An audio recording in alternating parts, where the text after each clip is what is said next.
En manchette aujourd'hui, la ministre Caroline Proulx prend la parole à la Chambre de commerce du Grand Joliette. Bonjour à tous et bienvenue à votre bulletin d'information sur les ondes de CTRB, votre télévision locale et régionale. Aujourd'hui, le 11 avril. Donc, la Chambre de commerce du Grand Joliette recevait ce midi Caroline Proulx, députée de Berthier, ministre du Tourisme et responsable des régions de Lanaudière et du Bas-Saint-Laurent, ainsi que sa collègue Lucie Lecourt, ministre déléguée à l'économie. Le thème de leur conférence conjointe était « Soutenir, investir, accompagner ». Les deux ministres sont donc venus rencontrer les gens d'affaires de Joliette et de plusieurs endroits dans Lanaudière pour présenter la vision du gouvernement actuel. Une période de questions a suivi leur présentation. Nous vous présentons aujourd'hui un extrait, soit la question du député fédéral de Joliette, Gabriel Sainte-Marie, qui, lui, a parlé d'immigration et d'emploi. D'autres extraits suivront cette semaine et une émission complète vous sera présentée sur cette conférence conjointe des ministres du gouvernement de la CAQ. Donc, la semaine prochaine sur nos ondes, on écoute la réponse ou les réponses des ministres. Sur le terrain, les PME, le secteur du tourisme, de mon point de vue, c'est l'enjeu qu'on entend le plus. À Ottawa, on pousse beaucoup. Le ministère de l'immigration, là, c'est du gros n'importe quoi. On a besoin de vous autres là-dessus. De A à Z. Plus d'augmenter la productivité, là, faire plus avec moins de monde. Puis aussi, ce qu'il y a à Québec, il n'y a pas à Ottawa encore, un crédit pour les jeunes retraités, pour les inciter à continuer à travailler. Vous autres, à Québec, c'est quoi principalement pour les PME et pour le secteur du tourisme, comment vous... Il a le crédit. Oui. Il a le crédit d'impôt là, au premier 10 ou 15 000, et moi, Lucie. 10 000. Le premier 10 000, donc le crédit d'impôt est encore là, Gabriel. Maintenant, et c'est sûr qu'au fédéral, on a encore beaucoup de conversations à avoir. Là, on a une partie du problème qui est réglée avec les travailleurs étrangers temporaires. Là, il y a restauration, hébergement, hôtel, où ils sont rentrés, donc, dans le volet des travailleurs étrangers temporaires, où on va avoir un accès simplifié sur 12 mois en plus. Fait, mais ce n'est pas uniquement à travers les travailleurs étrangers temporaires, Gabriel, vous avez raison de le dire, qu'on va régler la pénurie de main-d'œuvre. C'est vraiment généralisé, c'est pas uniquement chez nous. Encore récemment, il y avait 130 000 personnes entre 18 et 34 ans qui étaient ni à l'emploi, ni aux études.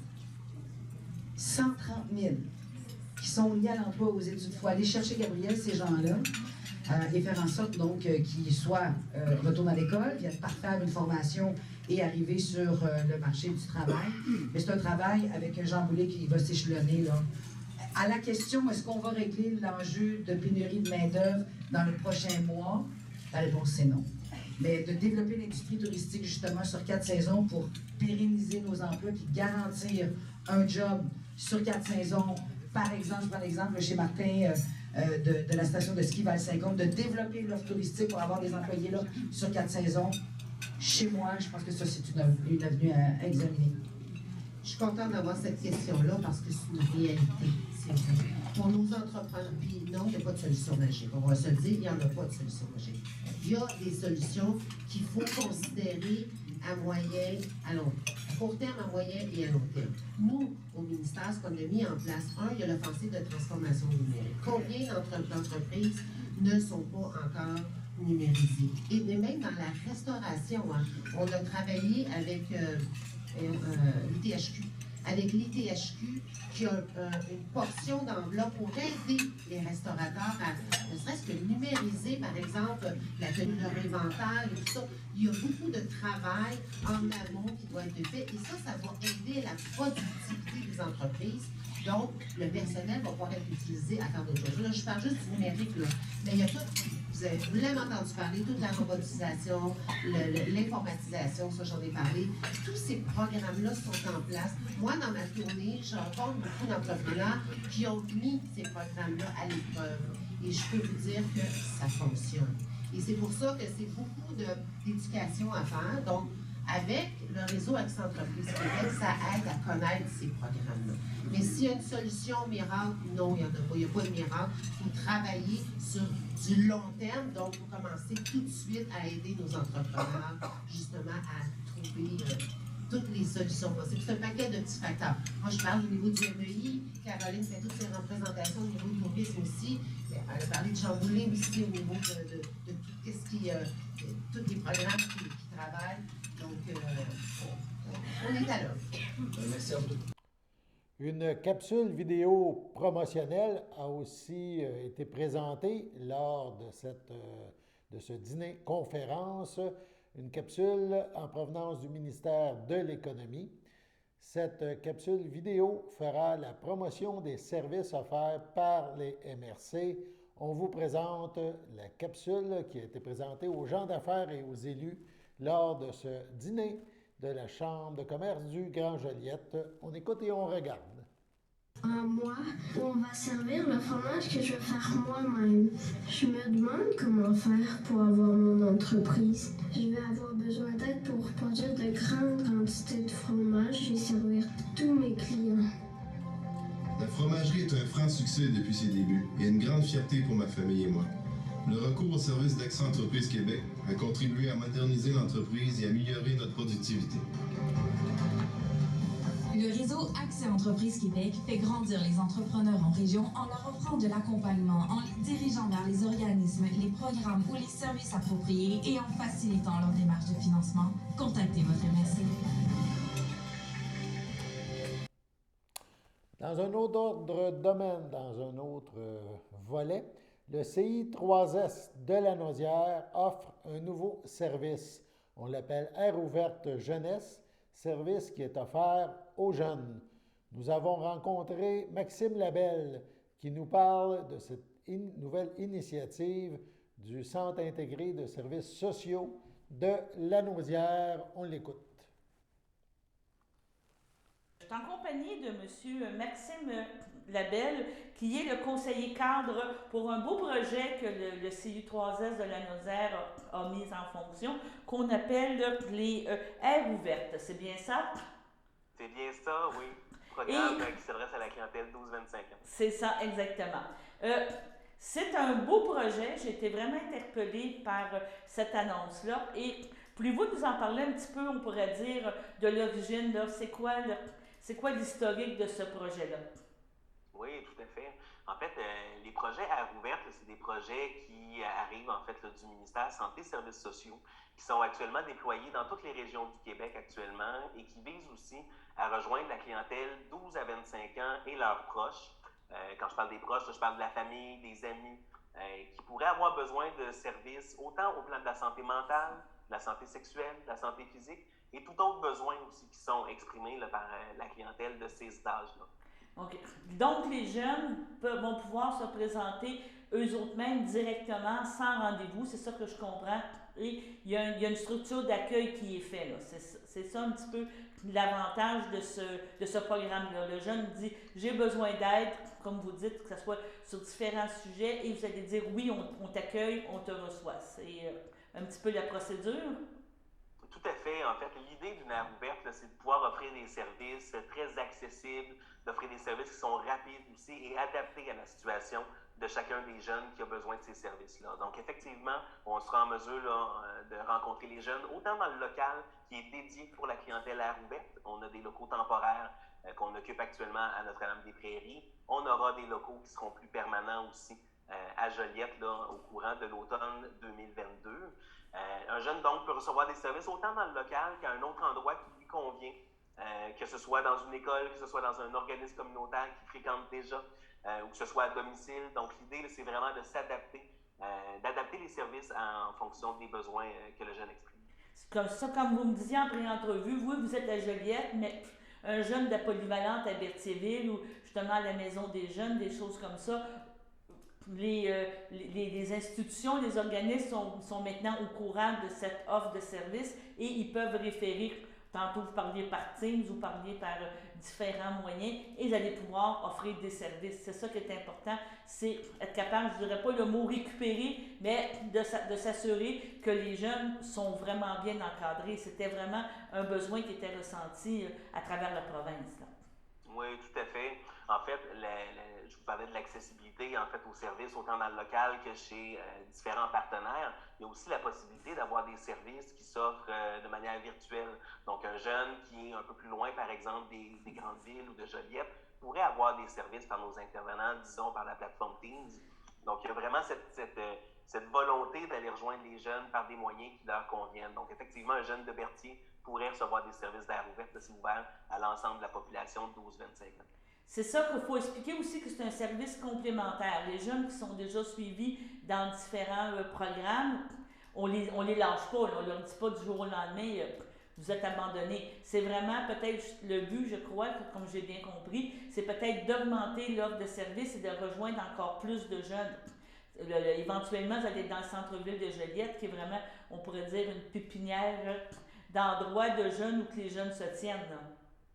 Tout à fait. En fait, l'idée, c'est pas de se substituer à des services qui existent déjà. Je pense qu'on a déjà sur le territoire un beau réseau de services, autant dans le milieu communautaire qu'avec les services qui sont offerts par le réseau. L'idée, c'est de devenir complémentaire à ce qui se fait déjà et de travailler surtout en partenariat avec les organismes qui offrent déjà des services auprès de la clientèle jeunesse. Je rajouterais aussi à ça que dans le programme Air ouverte, il y a un accent qui est mis pour aller rejoindre des jeunes qui ne font pas de demande de service habituellement, des jeunes qui ont une certaine réticence à consulter dans le réseau de la santé ou qui présentent certains facteurs de vulnérabilité. Donc, on met vraiment des efforts pour aller rejoindre cette clientèle-là et de leur offrir des services de façon plus adaptée. Allons maintenant à la pause. Le samedi matin, dès 9h30, nos téléspectateurs sont invités au Super Bingo télévisé diffusé de nos studios de Berthierville. Depuis maintenant une vingtaine d'années, plusieurs adeptes de la télévision régionale se sont partagés un montant de 600 $ disponible chaque semaine lors de cette joute de bingo télévisé. Un animateur et 3 bénévoles se succèdent à la caméra dans le but de vous faire passer une petite heure agréable et payante le samedi matin. On peut se procurer les cartes de jeu chez les dépositaires autorisés participants, c'est-à-dire à Berthierville, le dépanneur Formule 1 rue Gilles Villeneuve, le marché IGA Extra sur la rue Gabrielle Brissette, le marché Métro rue Notre-Dame, la pharmacie Proxime rue Frontenac, le garage Pétroté sur la rue Gilles Villeneuve et à Saint-Ignace-de-Loyola, le marché Aldo rang Saint-Michel, le dépanneur Le Magasin Esso sur le chemin de la Traverse. C'est un rendez-vous tous les samedis matins à 9h30 sur les ondes de CTRB, votre télévision régionale et communautaire.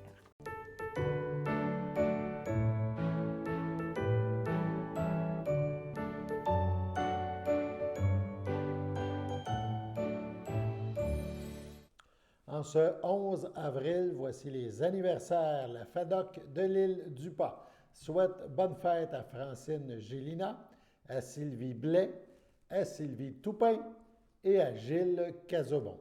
C'est votre anniversaire aujourd'hui, le 11 avril. Toute l'équipe de CTRB se joint à moi et vous souhaite bonne fête. On poursuit maintenant avec le réseau de la santé. Les grandes centrales syndicales en santé et services sociaux font front commun avec les fédérations médicales pour exiger la tenue d'un sommet public sur le financement de la santé, sommet que propose le Bloc québécois. Le député de Berthier, Masquinongé, Yves Perron, constate le fort consensus autour de l'enjeu vital des transferts en santé, déjà unanimement exigé par le Québec et les provinces. On parle évidemment de sous-financement fédéral, sous-financement qui fragilise le réseau de la santé québécois depuis plusieurs années, mentionnent les intervenants. On écoute le député Yves Perron à ce sujet. On a reçu un communiqué de votre part concernant le financement en santé et au niveau fédéral, il y a des transferts de fonds qui vont à partir du fédéral qui s'en vont dans les provinces pour la santé. Je pense que c'est la bonne journée pour en parler. Et c'est quoi vous faites comme proposition? En fait, on on sait qu'on a le budget ce soir à 4 heures, cet après-midi. Et dans nos demandes, en fait, il y a la demande qu'on répète depuis qu'on est sur place, là, depuis tant que je suis député, puis même avant que je sois député, le Bloc demandait ça. C'est une augmentation importante des transferts en santé. Vous savez, dans les années 70, le contrat de départ avec le service de santé, c'était que le fédéral finançait 50 des dépenses. Le fédéral s'est retiré de façon sournoise et hypocrite au fil des années, particulièrement dans les années 90, sous le régime Martin, et puis ça a créé un déséquilibre, ça a créé un manque de sous dans les provinces et au Québec. Le Québec, si vous vous rappelez les années 2000, là, les années Bouchard, le déficit zéro, ainsi de suite, ça venait pas de nulle part, ça venait de coupures très importantes du fédéral. Or, au fédéral, l'argent est toujours là. Et depuis ce temps-là, le fédéral accumule un, un pécule, un montant d'argent qui lui permet de faire à peu près n'importe quoi. Et selon la Constitution, le fédéral a le droit de venir dépenser par-dessus, en fait, pas selon la Constitution, mais il y a une clause qui s'appelle le pouvoir de dépenser qui lui permet de le faire. Mais selon la Constitution, la santé, c'est de juridiction des provinces et du Québec. Donc, c'est toujours un enjeu parce qu'on s'amuse à retenir les sous et à essayer de mettre des conditions. Et c'est tout le temps des négociations. Et là, les provinces, dans la dernière année, se sont tous réunies, puis ont formulé une demande unanime, une demande que le fédéral, qui actuellement, je vous ai parlé de 50 des dépenses tantôt, là, actuellement, le fédéral est à peu près à 22 des dépenses en santé. Et tout le reste est assumé par les provinces et le Québec. Or, la moitié de nos impôts est à Ottawa. Ils devraient payer la moitié de la santé tant qu'à moi. Mais là, la demande des provinces, c'est 35 c'est pas abusif, là. Donc, de relever la participation fédérale à 35 ça représente 28 milliards par année. C'est beaucoup d'argent. Et là, les gens diront, oui, mais l'argent ne réglera pas tout. Il va quand même manquer de médecins, il va manquer des spécialistes. Oui, mais l'argent va aider à se planifier aussi. Puis je prends juste l'exemple de la crise de la COVID-19. Hein, les gens sont bien écœurés des mesures qu'on a eues, là, puis on était à bout, tout le monde était à bout. Mais dites-vous une chose, c'est que ces mesures-là ont été imposées.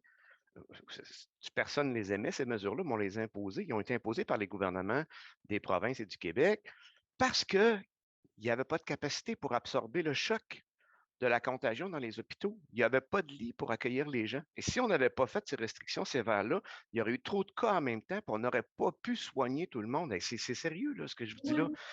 On est un pays développé, un des pays du G7, puis on n'aurait pas été capable de soigner notre monde. Fait que ça force, c'est tout le temps ça, la contrition. C'est pas pour rien qu'on est indépendantiste, Mme Yvon.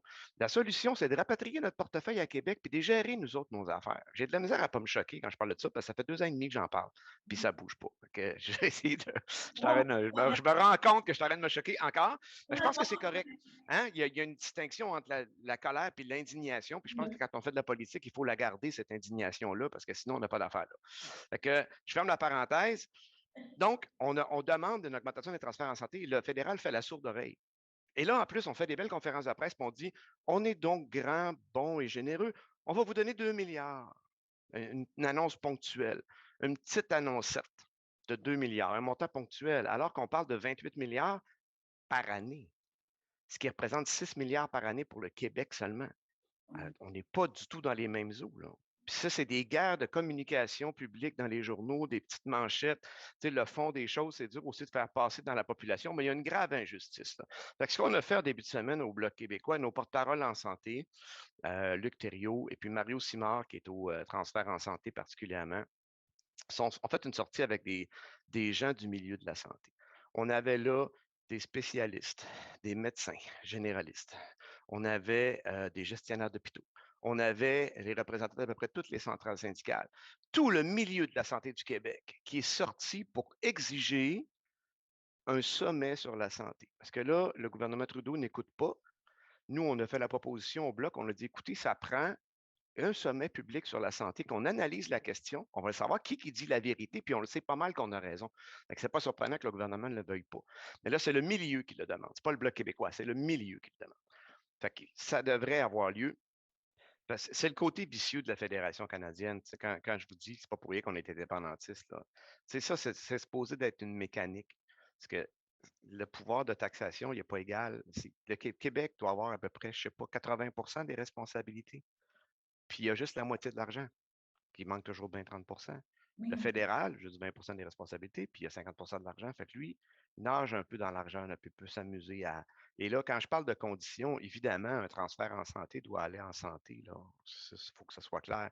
Mais exemple, là, le nouveau gouvernement d'alliance NPD, Parti libéral, s'enligne pour imposer des conditions dans les CHSLD, des conditions pannationales. Donc, partout au Canada, ce seraient les mêmes conditions pour les CHSLD. Hey, on les gère, nos CHSLD au Québec. On a déjà des conditions. Si ça a été la problématique, puis on est dans l'enquête publique là, pour le centre Héron, là, Héron, là, c'est une histoire qui n'a pas de bon sens, mais ça a été provoqué par quoi? Par un manque de ressources. Donc, transférer les ressources aux gens qui savent les gérer. Le fédéral ne gère pas d'hôpitaux. Tu sais, elle est là, la ligne. Là, on s'enligne pour nous proposer un programme d'assurance médicaments, mais au Québec, on en a un. On ne va pas défaire notre programme d'assurance médicaments. On pourra peut-être parler avec le reste du Canada pour faire des achats communs, puis les médicaments coûtent moins cher, j'ai pas d'objection, mais c'est pas ça l'objectif du gouvernement libéral NPD, là. C'est d'avaler le régime québécois, puis de faire un régime pan-canadien d'assurance médicaments. Puis on sait ce que ça donne, les choses qui sont gérées par le Canada, là. Qu'on pense à l'immigration, qu'on pense aux travailleurs étrangers.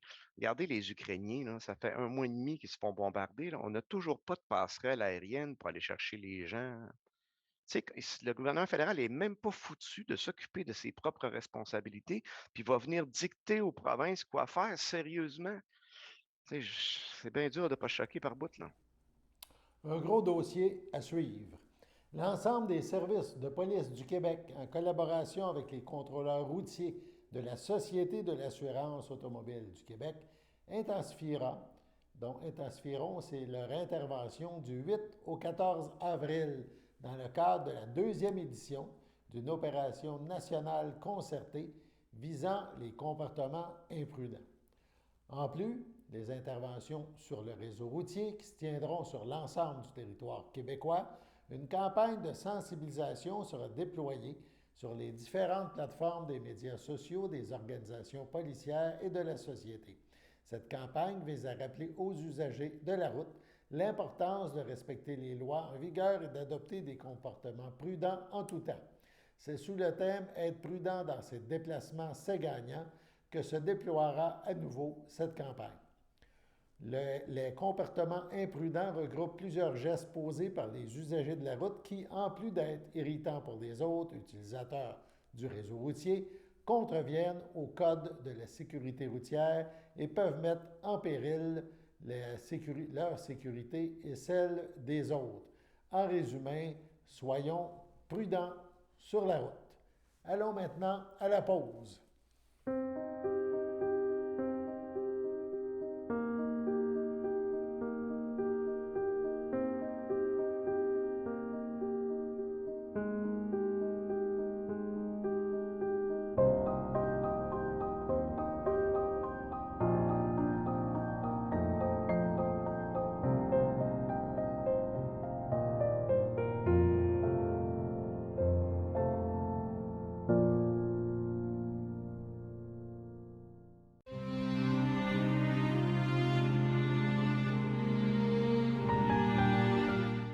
Au CHSLD Champlain du château de Berthierville le 7 avril.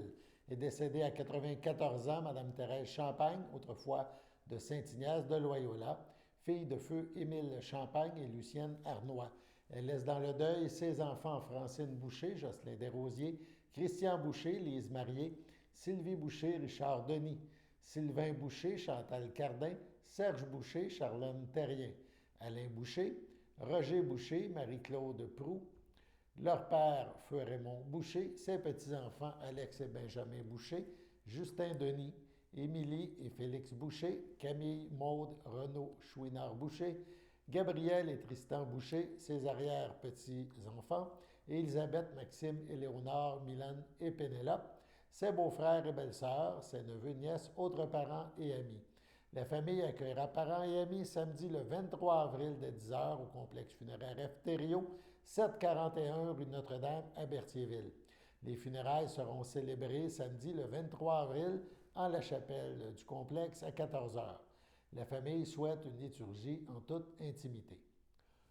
Au CHSLD d'Ézy, le 7 avril, à l'âge de 93 ans, est décédée Mme Viviane Héroux, épouse de Feu Rogatien Paradis de Saint-Norbert. L'ayant précédé sa fille Lucette, elle laisse dans le deuil ses enfants Alain, Carole Turenne, Micheline, Jacques, Chantal Gravel, ses petits-enfants et arrière-petits-enfants, ses frères, sa sœur et ses belles-sœurs. Feu Robert Héroux, Marguerite Ducharme, Yvan Héroux, Feu Solange Roy, Régane Héroux, Feu Régent Turcotte, Régent Héroux, Francine Roch, Liliane Desrosiers, Feu Doris Paradis, ainsi que plusieurs neveux, nièces, autres parents et amis. La famille vous accueillera dimanche le 15 mai dès 13h au complexe funéraire Thériault à Berthierville, où une liturgie sera célébrée en la chapelle du complexe le jour même à 15h. Au CHDL de Saint-Charles-Borromée, le 30 mars à 65 ans, est décédé M. Jean-Guy Bergeron, époux de Daniel Bergeron, demeurant à Saint-Ignace de Loyola. Il laisse dans le deuil, outre son épouse, son fils, David Bergeron, Mélina Bourgeot, ses frères, ses sœurs, ses belles-sœurs et beaux-frères, Armand Bergeron, Diane Latour, Marjolaine Bergeron, Guy Denis, Yves Bergeron, Jasmine Cournoyer, Diane Bergeron, François Cardin, Rosaire Raymond, Feu Ruth Bergeron, Laurent Hérard, Feu Sylvie Bergeron, Mario et Sylvie Bergeron, ses deux petites filles adorées, Olivia et Adélie, ainsi que plusieurs neveux, nièces, autres parents et amis. La famille vous accueillera vendredi le 15 avril prochain dès midi au complexe funéraire Thériault à Berthierville. Suivra une liturgie en la chapelle du complexe à 14h. M. Bergeron sera inhumé au cimetière de Saint-Ignace de Loyola à une date ultérieure. Au CHSLD, Alphonse Rondeau de Lanoret, le 29 mars, à l'âge de 91 ans et 10 mois, décédée Mme Cécile Tellier, épouse de Feu Philippe Pilon, demeurant à Lanoret, native de Saint-Norbert. Elle laisse dans le deuil ses enfants Rita Pilon, Jacques Pilon, Suzanne Bastien, Richard Pilon, France Savignac, ses petits-enfants David Pilon, Yannick Cadieux, Marc-André et Jimmy Pilon, Charles-Anthony, Ali Jade et Marc-Antoine Pilon, ses arrière-petits-enfants Jasmine et Colin Cadieux, Jacob et Novalie Pilon, Jolande et Élie Pilon, ainsi que plusieurs neveux, nièces, autres parents et amis. La famille vous accueillera samedi le 16 avril dès midi au complexe funéraire F. Thériault à Berthierville. Suivra une liturgie en la chapelle du complexe à 14h. Madame Tellier-Pilon sera inhumée au cimetière de Saint-Norbert. Sur ce, passons à la météo.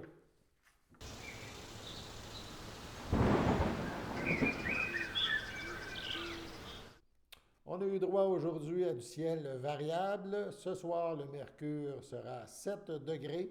Cette nuit, quelques nuages, quelques gouttes de pluie aussi, entre 1 et 3 mm, 4 degrés au mercure. Même chose pour la nuit, quelques averses, 4 degrés. Demain, grosse amélioration, du gros soleil et 16 degrés en après-midi. Donc, très bel après-midi. En soirée, ciel généralement dégagé, 8 degrés.